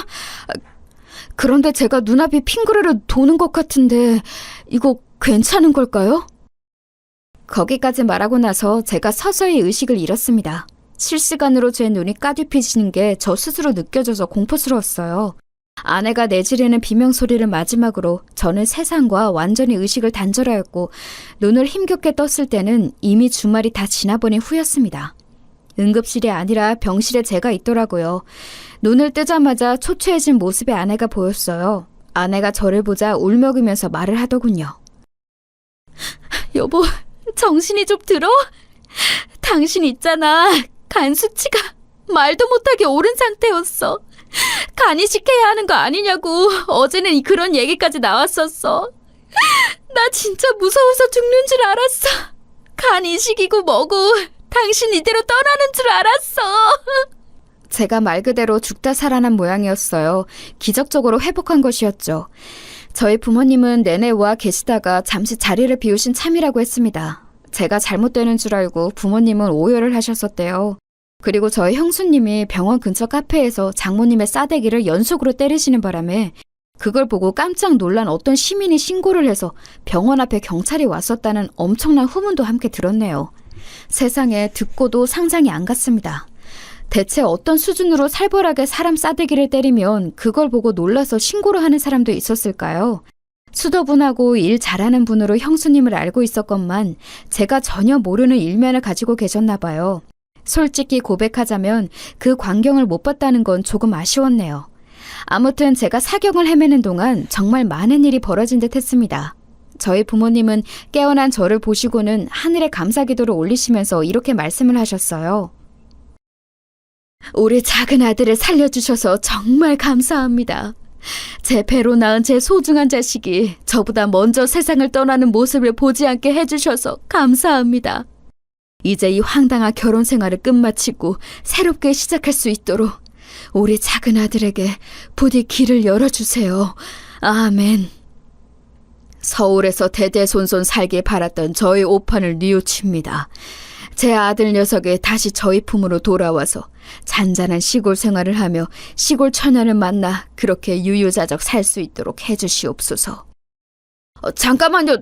두 분 지금 무슨 기도를 하고 계신 거예요? 진짜로 기도해요? 아니면 저 들으라고 일부러 그러시는 거예요? 아니, 이럴 수가. 두 분 다 제 결혼을 누구보다 좋아하셨고 응원하셨고 제가 서울에 계속 살기를 바라셨잖아요. 이런 일로 갑자기 이렇게 바뀌셨다고요? 제가 정신을 잃고 있는 동안 대체 무슨 심경의 변화를 겪으신 건지는 모르겠지만 너무 죄송하게도 저는 이혼할 생각이 없어요. 저는 제 아내를 세상에서 가장 사랑한다고요. 저희 부모님의 급견에 놀란 제가 당황해서 그렇게 말씀드렸죠.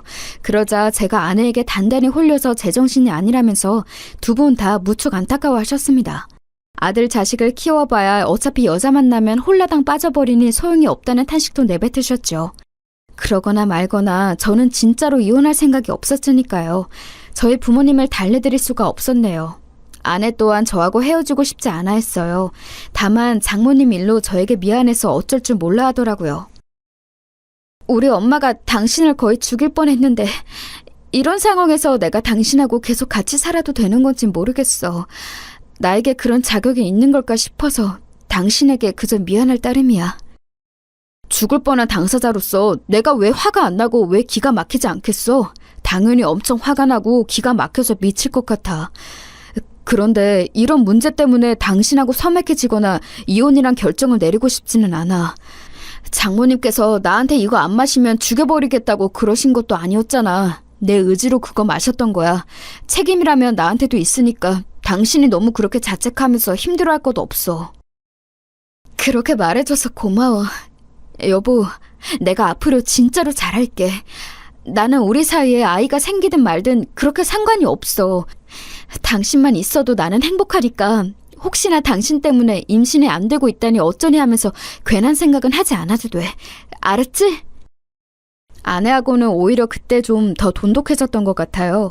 서로가 최우선이고 서로를 놓지 않고 싶어하는 마음을 확인했으니 저희 사이에는 아무런 문제가 끼어들 수 없었죠.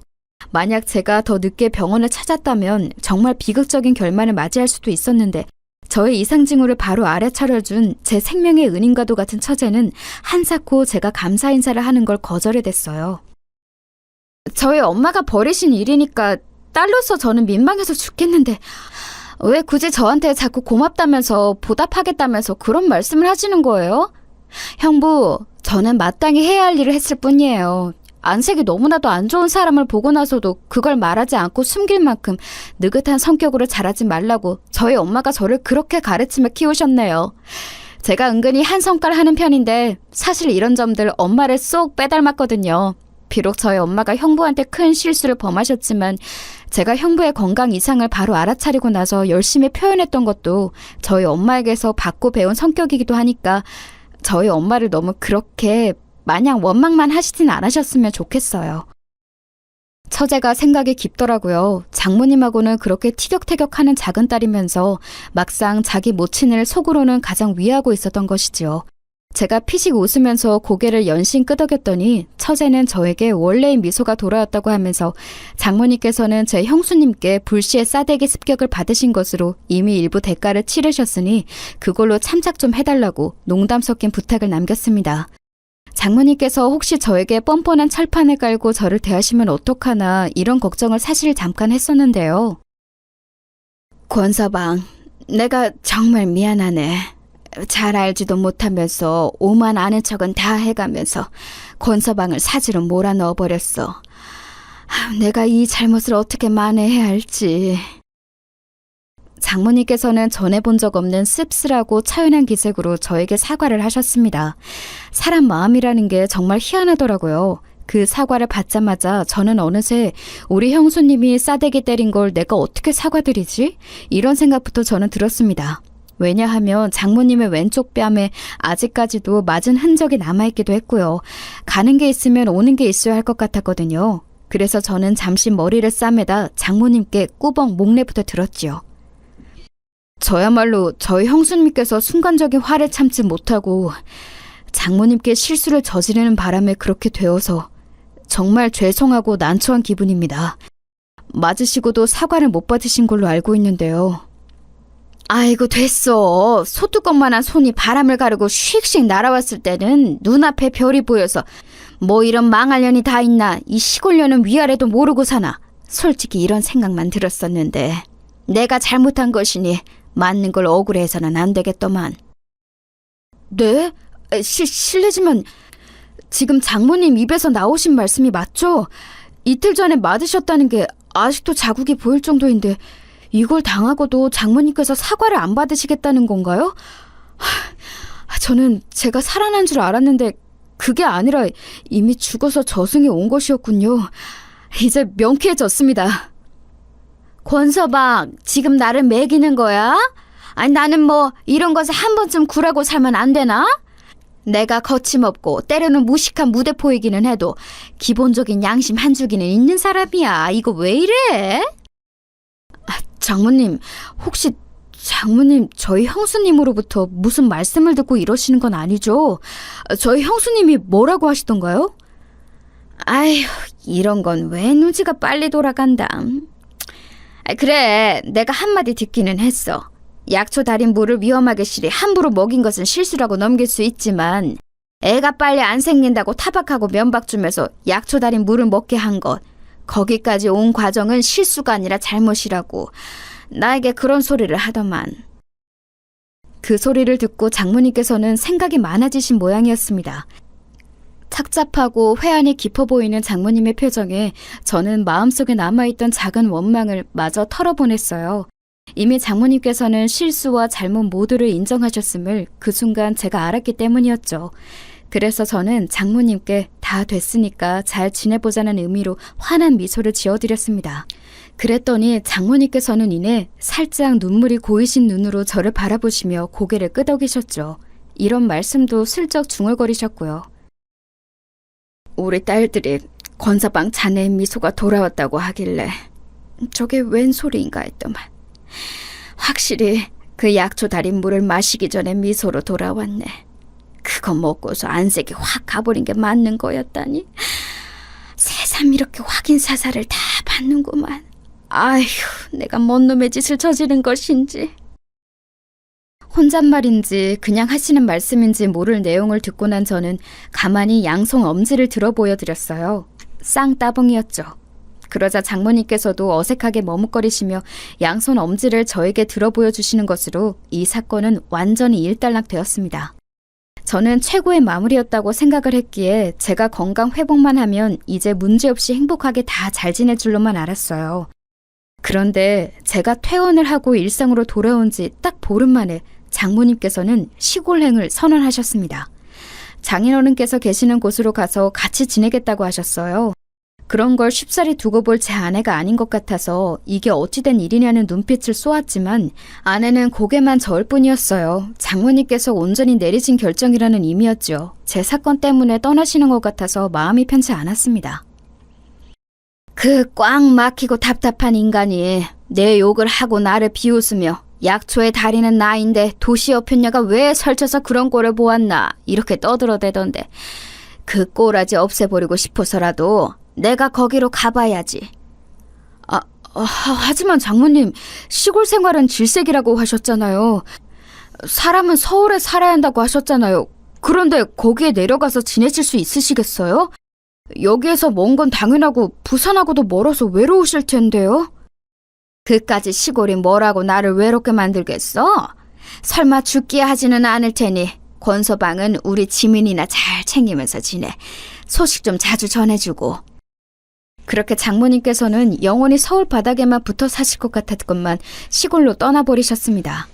우선은 간단한 짐부터 가지고 가셨죠. 겨울이 되기 전에 올라오셔서 다른 짐도 챙겨가실 것이고 해가 바뀌며 서울집을 서서히 어떻게든 정리하는 쪽으로 생각을 해보실 작정이라고 하셨습니다. 장모님의 엄청난 결단에 저희 가족도 놀랐어요. 저희 부모님, 현주님 말이에요. 아직 분들이 안 풀리셨는지 장모님을 향한 앙금을 속에 담고들 계셨는데 장모님께서 그런 결정을 내리시자 좀 낫다는 반응들을 보여왔습니다. 특히 몇 주가 지난 뒤 형수님께서는 아주 밝은 목소리로 소감을 밝히셨죠. 역시 그분이 문제였던 건가 봐요. 스트레스의 주범이 사라지니까 두 사람이 보란듯이 바로 아이가 생긴 것만 봐도 아주 명확하네요. 너무 잘 됐어요. 너무 축하해요. 글쎄요. 장모님께서 시골로 가버리신 것과 직접적인 연관이 있는지는 모르겠지만 아무튼 형수님 항상 감사합니다. 저희 부모님을 곁에서 잘 챙겨주시는 것 제가 늘 마음에 두고 있어요. 공교롭게도 저희 부부가 금세 임신이 된 것이었는데요. 그걸 두고 형수님께서는 장모님이 사라지셨기 때문에 그런 것이라고 주장하셨습니다. 저는 늘 형수님을 존경하고 충성하는 심정이 있었기에 구태여 반박은 안 해드렸네요. 제가 가장 충성을 다하는 제 아내가 임신한 뒤로 제가 정말 바쁘게 살았던 것 같아요. 그 이전보다 2배로 정신없이 지냈네요. 다시 출퇴근한 직장을 잡은 지 오래였지만 퇴근하면 피곤한 것도 있고 아내부터 챙기며 살았습니다. 장모님께서는 어떻게 되셨냐고요? 호언 장담을 하셨던 것과는 달리 다시 서울로 돌아오셨어요. 시골 생활 안 맞고 장인어른하고는 더 안 맞다는 신호는 통화할 때마다 저와 아내에게 번갈아서 자꾸 드러내셨는데요. 그걸 어떻게 계속 모른 척 하겠어요? 다시 오시고 싶으면 오시라 그랬지요. 그랬더니 자존심에 바로 그러지는 못하시더라고요. 그러다가 저희 아이들 때문에 핑곗거리 제대로 잡으시고는 다시 올라오셨던 겁니다. 아이들이라고 하는 이유는 저희 첫째와 둘째가 쌍둥이라서 그래요. 그것도 남자 쌍둥이요. 저는 당연히 한창 일을 할 때였고 아내는 쌍둥이를 품고 사느라 임신기간 내내 고군분투했기에 사회생활에 대한 열망이 차곡차곡 쌓여있었기 때문에 출산과 동시에 바로 일을 하고 싶어 했을 정도였어요. 저희 부부 사정이 이런데 어떻게 둘이 아이들만 보면서 지낼 수 있었겠나요? 절대 불가능한 일이었죠. 그렇다면 아이들을 어디에 맡겨야 했는데 네, 바로 장모님이셨던 거예요. 내가 우리 딸들 가슴 찢어질까봐 굳이 말은 안 하고 살았지만 나는 항상 아들이 가지고 싶었어. 아들 낳아서 키워보는 게 옛날 내 소원이었지. 앞뒤 꽉 막힌 시골 촌사람들을 시댁으로 두는 바람에 그놈의 딸 말고 아들을 낳아야 한다는 염불을 어찌나 많이 들었었는지 지금 생각해도 우라통이 터지는구만. 아무튼 내가 그 수건을 우리 손자들 보게 될 것으로 풀게 되네. 야, 인생이 이렇게 흘러가는구나. 애들 보게 되셔서 좋으시다는 말씀이시죠? 감사합니다, 장모님. 앞으로 잘 부탁드리겠습니다. 오라질 놈의 시골 생활 저버리고 올 수 있어서 나야말로 아주 고마운 상황이지. 권서방, 앞으로 걱정 말고 일이나 열심히 다니면서 우리 지민이하고 재미있게 지내. 아이들은 내가 돌볼 테니까. 천군만마를 얻은 것 같았네요. 그렇게 든든해 보일 수가 없었습니다. 덕분에 저희 부부는 열심히 경제생활을 할 수 있었어요. 그런데 날이 갈수록 장모님께서는 안색이 퀭해지셔서 저희를 난감하게 만드셨습니다. 애들 보는 게 보통 일이 아니셨던 듯해요. 하나도 아니고 둘이었으니까요. 그러나 장모님께서는 자존심 때문인지 한사코 무조건 괜찮다며 버틸 수 있다며 그렇게 구셨습니다. 아이들이 나란히 돌잔치를 했을 때 모두가 웃고 있던 그 자리에서 장모님께서만 혼자 우셨어요. 감개무량하셔서 그러시는 건 줄로만 모두가 그렇게 알고 감동했었는데 제가 어쩌다 보니 장모님의 혼잣말 아닌 혼잣말을 엿들어 버렸습니다. 죽어랍시고 매일 전쟁을 치르면서 육아를 했는데 이제야 겨우 돌이구나. 대체 언제나 되어야 애들이 혼자 밥 먹고 혼자 화장실이라도 갈까? 아이고 내 팔자야 미쳐버리겠네. 그 이후로 장모님을 잘 못 쳐다보겠더라고요. 아내하고 상의를 해서 장모님의 육아 부담을 얼른 줄여드리게 되었죠. 그런데 얼마 뒤에 또 아내가 임신을 하는 바람에 상황이라는 게 태어난 셋째도 장모님께서 봐주시는 걸로 되어버렸습니다. 너무 감사하고 너무 죄송했네요. 지금은 애들이 다 컸어요. 자기 외할머니를 너무너무 좋아하는 애들로 자랐죠. 아, 참고로 장모님께서는 결국 장인어른하고 이혼을 하셨고요. 당신께서는 극구 부인을 하시지만 저희 부부의 추측으로는 몰래 연애를 하시는 분도 현재 계시답니다. 이래나 저래나 어떻게든 굴러가며 잘 사는 가족들이에요.